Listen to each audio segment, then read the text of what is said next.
Let's trace the origins back to Naples, Italy, where a simple flatbread isn't merely food, it is a fiercely protected religion.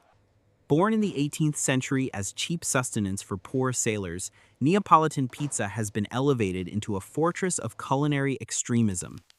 Enter the AVPN, literal pizza police operating with a code of conduct stricter than the mafia. To earn the authentic label, you must surrender to their sacred laws. The flour must be an immaculate double zero grade. Tomatoes must be San Marzano, harvested strictly from the volcanic ash of Mount Vesuvius. The baking process is a high-stakes theatrical performance. The dough is thrown into a blazing wood-fired oven cranked to a hellish 485 degrees Celsius. It must stay in that inferno for exactly 90 seconds. Leave it in for 100 seconds? You have committed a culinary felony. Chop the basil with a knife instead of gently tearing it by hand, straight to jail.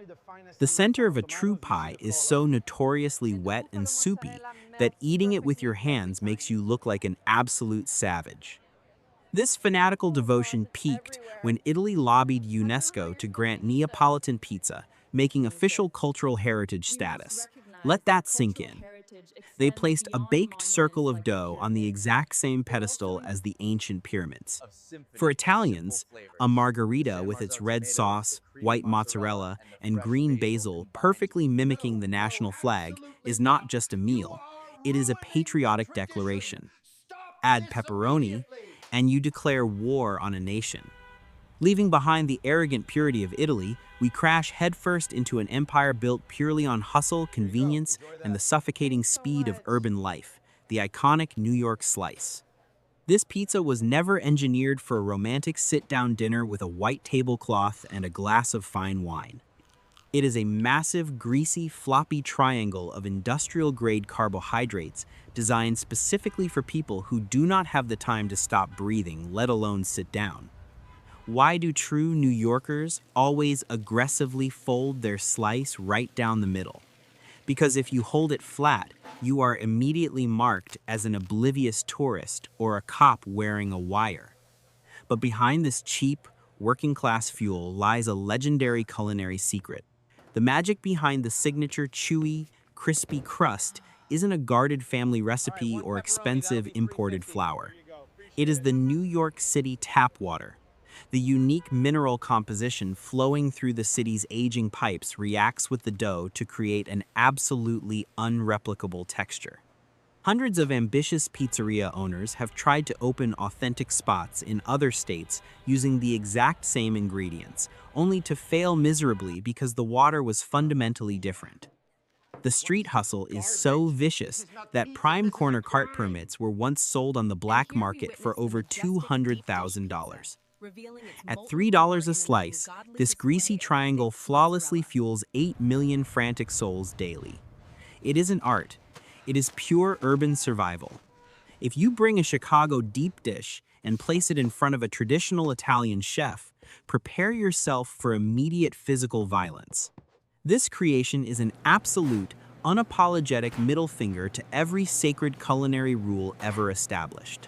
It is not delicate, it is not refined, and it barely qualifies as a pizza. What we are looking at is a 2-inch thick fortress of pure, unadulterated excess, a massive, heavy casserole masquerading as a pizza. But this heavy machinery of a meal wasn't born from a desire to win gourmet awards. It was forged in the 1940s out of brutal necessity. When you are facing the bone-chilling, sub-zero winds of a Midwestern winter, a flimsy, thin-crust slice would literally freeze into a sheet of ice before you could even carry it home. The working class needed a survival mechanism. To build this edible furnace, bakers borrowed deep metallic cake pans, lining them with a thick, buttery crust before dumping in mountains of heavy sausage, pepperoni, and an ungodly amount of mozzarella. But here is the genius structural engineering. The chunky tomato sauce is violently slathered completely on top. Why? Because baking a dough this massive takes so long that exposed cheese would literally burn to ash in the oven. A single slice packs over 1,200 calories more than a Big Mac and fries combined, You do not eat this standing up on a street corner. You need a knife, a fork, and a cardiologist on speed dial to survive it. If Chicago deep dish was built for winter survival, Detroit-style pizza is a glorious monument to working-class pride and petty theft. You heard that right.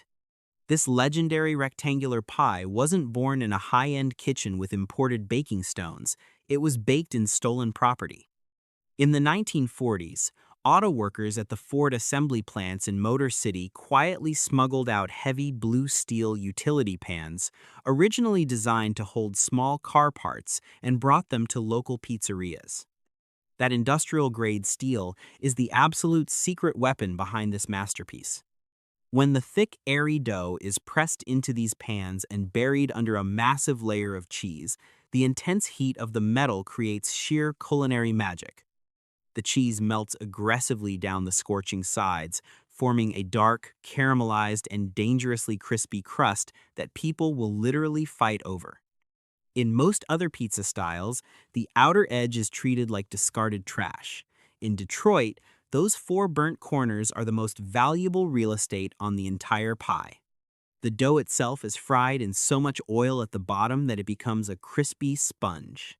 Finally, thick tomato sauce is painted across the top in parallel lines, a proud visual tribute to the racing stripes of American muscle cars.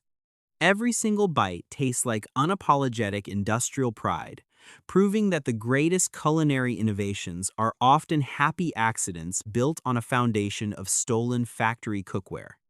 Why does placing a simple piece of tropical fruit on top of baked dough make the entire internet lose its collective mind? Welcome to the chaotic world of the Hawaiian pizza, the most fiercely debated dish in modern culinary history. But the greatest irony of this global phenomenon is its origin story. It has absolutely nothing to do with the beautiful islands of Hawaii. It was actually invented in 1962 by a Greek immigrant living in the freezing depths of Canada. Inspired by Chinese sweet and sour flavor profiles and utilizing cheap canned pineapple from Germany, he created an international disaster that broke every unwritten rule of Italian cooking. Food purists immediately labeled it an act of sheer culinary terrorism. The outrage is so universal that the president of Iceland once joked he wanted to ban pineapple on pizza by law, and half the world cheered in agreement. Yet here is the deeply uncomfortable truth that food snobs refuse to admit. 20% of all pizzas sold globally have pineapple on them. 1 in 5. The world is broken, and we are all complicit. The bizarre combination of cheap salty ham, aggressively sweet syrup-soaked pineapple, and heavy melted cheese creates a flavor profile that mathematically shouldn't work, but somehow magically does. It is the ultimate culinary middle finger, a monument to forbidden pleasure that continues to dominate global sales purely because it dares to exist. What happens when an entire nation looks at the sacred, centuries-old rules of Italian pizza making and decides that absolute, unhinged anarchy is a better option? Welcome to Brazil, where the concept of culinary boundaries has been violently burned to the ground. In Sao Paulo, which boasts more pizzerias than any city outside of New York, the dough is not treated as a delicate canvas. It is an open battlefield for ingredients that should never, under any circumstances, share the same zip code. The local chefs completely demolished Italian limits, ruthlessly stuffing their pies with sweet corn, green peas, sliced hard-boiled eggs, crab sticks, and terrifying amounts of heavy mayonnaise. And that is just the savory menu. The true madness reveals itself in their dessert pizzas, where the crust is completely submerged under raging rivers of melted milk chocolate, whole bananas, fresh strawberries, and scorched marshmallows. They even aggressively stuff the outer crust with hot dogs or local cream cheese.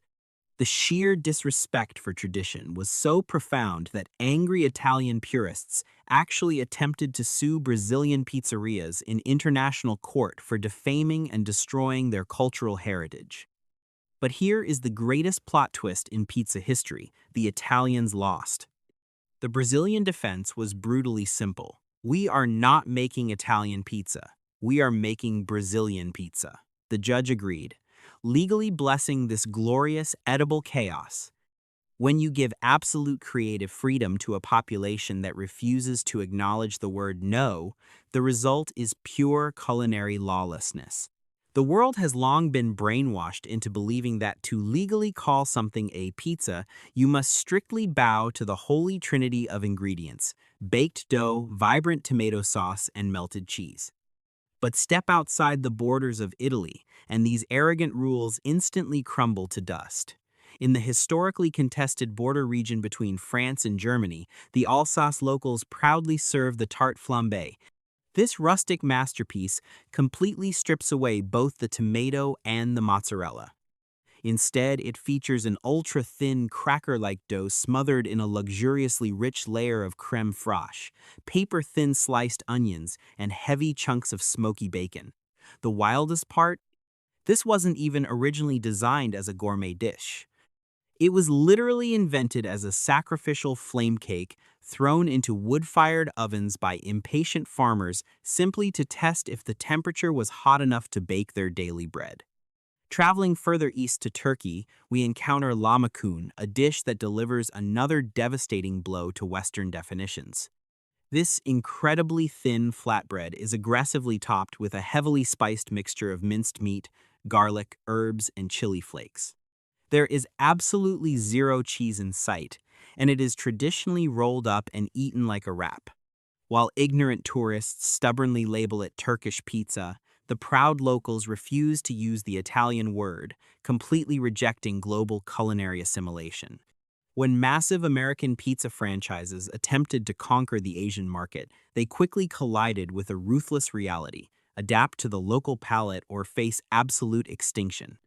In India, where explosive flavor profiles are practically a religion, the classic Italian pie was radically transformed into the paneer tikka pizza. This isn't just a simple menu tweak, it is a full-blown culinary marriage. Stripping away traditional European cured meats, they crown the dough with heavy cubes of indigenous paneer cheese, aggressively marinated in spiced yogurt and charred to perfection. Layered over molten mozzarella and a fiery chili tomato sauce, it is often finished with a rebellious drizzle of mint chutney, delivering a direct, unapologetic kick to the senses. Meanwhile, in South Korea, the culinary rebellion went even further. When pizza arrived in the 1980s, locals hijacked the concept to showcase their own national pride, giving birth to the legendary bulgogi pizza. The crust became a launchpad for sweet, savory, soy-marinated beef paired with chaotic toppings like sweet corn, shrimp, and sticky mayonnaise. But the ultimate flex of cultural dominance was the crust itself. Chains began piping thick rings of bright yellow sweet potato mousse around the edges, and some even completely eradicated the wheat dough, replacing the base with nurungji, a shatteringly crisp layer of traditional scorched rice. This is no longer imported Western fast food. It is a calculated cultural takeover. While New York and Chicago dominate the mainstream conversation, the true diversity of American pizza hides in small regional towns where bizarre, almost lawless culinary traditions thrive. Travel to Colorado, where they serve the massive mountain pie featuring an absurdly thick, braided crust. Once you finish the heavy, cheese-laden center, the rules dictate that you must dip the remaining massive dough ring into sweet honey, transforming your savory dinner directly into a dessert. If you think that is strange, drive over to the Ohio Valley, where they commit an absolute thermal crime. They bake the crispy crust and tomato sauce until it is scorching hot, pull it from the oven, and instantly bury it under a mountain of completely cold grated provolone cheese and pepperoni. Every single bite is a chaotic sensory shock of a hot bottom and a freezing top. Head to the Quad Cities, and the madness continues. The crust is spiked with heavy malt syrup for a nutty sweetness, and instead of a traditional pizza wheel, the locals violently hack the pie into strips using heavy-duty scissors. Finally, behold the ultimate insult to Italian heritage in Altoona, Pennsylvania. They take a thick dough, top it with cheap deli salami, green peppers, and shamelessly blanket the entire creation in bright yellow squares of processed American cheese, the exact slices you melt over a fast food hamburger. These wildly unhinged regional quirks prove that in America, culinary laws are just polite suggestions waiting to be dismantled. We conclude this journey at the absolute lowest circle of the culinary inferno, which paradoxically represents the most honest reflection of modern human society: the frozen supermarket pizza. The statistics are both staggering and undeniable. Americans willingly consume an eye-watering 3 billion frozen pizzas every single year. 3 billion. This is not a carefully crafted artisanal masterpiece. It is a calculated triumph of chemical engineering, specifically designed to survive a nuclear winter inside your kitchen freezer. The glossy, mouth-watering image printed on the box is a blatant, unapologetic lie masking the grim reality inside. The cheese is a synthetic blend of vegetable oil and starch that refuses to melt gracefully, opting instead to nervously sweat under the heat. The neon red sauce is little more than sugar water spiked with the ghosts of dehydrated herbs, and the crust tastes remarkably similar to the cardboard box it was packaged in. We all know these brutal facts. The $3 price tag is a dead giveaway. Yet, we aggressively stockpile them anyway. Why? Because when the clock strikes 2 a.m., when you drag yourself home completely exhausted from a soul-crushing day and the entire city has gone dark, you do not need a UNESCO-protected heritage site. You need a reliable savior. This plastic-wrapped disc of industrial despair doesn't judge you. It doesn't arrogantly pretend to be high art. It simply sits in your oven, baking away the loneliness, and miraculously fills the existential void in your chest for exactly 11 minutes. It is absolute garbage, and we fiercely love it anyway because sometimes mere survival is the greatest comfort of all. The turbulent, rule-breaking evolution of pizza across the globe is far more than a timeline of a popular fast food. It is a profound masterclass in human adaptability, the psychology of innovation, and the ruthless art of survival. My core perspective, drawn from the ashes of ancient wood-fired ovens and the neon glow of midnight supermarket freezers, is this: perfectionism is a beautiful, paralyzing cage, while relentless adaptation is the true engine of progress. We are constantly told by society to honor the authentic way of doing things, to follow the established blueprints of those who came before us. But if we look at how a simple Italian flatbread conquered the world, the most crucial life lesson emerges. The absolute winners are rarely the traditional purists. They are the fearless innovators who dare to look at a sacred tradition and ask, how can I shatter this to serve my current reality? Consider the immaculate Neapolitan pie. It is a culinary masterpiece governed by UNESCO and draconian pizza police, demanding imported San Marzano tomatoes and precise 90-second baking times. While preserving heritage is noble, applying this rigid Neapolitan mindset to your own life, waiting for flawless conditions, the perfect budget, or the ultimate burst of inspiration before launching your project will only leave you frozen in place. The first specific solution for your daily life and career is to actively abandon the cult of perfection. You must embrace the scrappy, survivalist mentality of the Detroit and Chicago styles. When the bitter winter of life threatens to freeze you out, you don't politely stick to a thin crust strategy that will fail. You build a deep dish fortress. When you lack the proper baking stones or high-end equipment, you do what the Detroit auto workers did. You steal the industrial pans right off the assembly line of your circumstances. You take whatever imperfect tools, limited resources, and flawed environments you currently possess, and you use the intense heat of your ambition to caramelize them into a unique advantage. Resourcefulness will consistently outmaneuver resources. Furthermore, the global outrage surrounding the Hawaiian and Brazilian pizzas teaches us a brutal but necessary lesson about the currency of attention and the courage to be polarizing. When you dare to mix the sweet syrup of a pineapple with the savory grease of ham, or when you unapologetically dump corn and mayonnaise onto a crust, the traditional gatekeepers will relentlessly attack you as a terrorist to their craft. Yet, these rule-breaking creations dominate global sales. The second specific solution is to surgically detach your self-worth from the validation of conservative critics.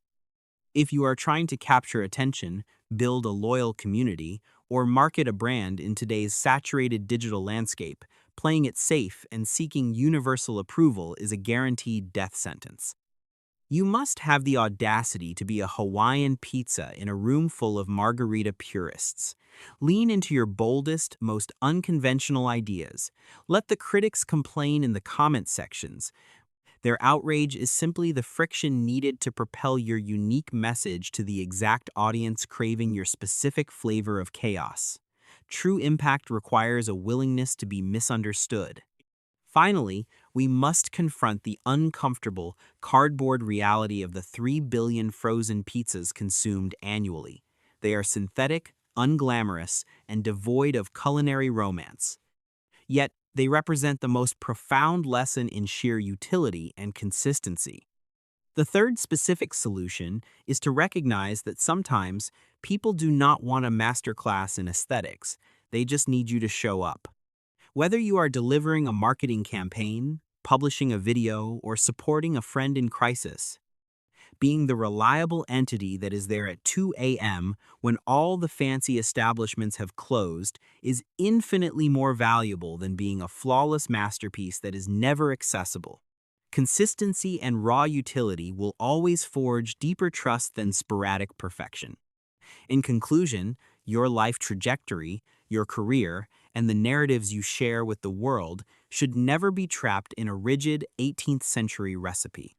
You are not required to be an authentic, untouchable artifact locked behind glass. Embrace the glorious, chaotic energy of global fusion. Boldly splice your seemingly incompatible passions together, completely ignore the self-appointed gatekeepers, and never be afraid to serve your raw, unpolished value to the world. The exact ideas that the masses dismiss as absolute madness today are the very blueprints for the empires of tomorrow, as long as you have the audacity to put them in the oven and turn up the heat.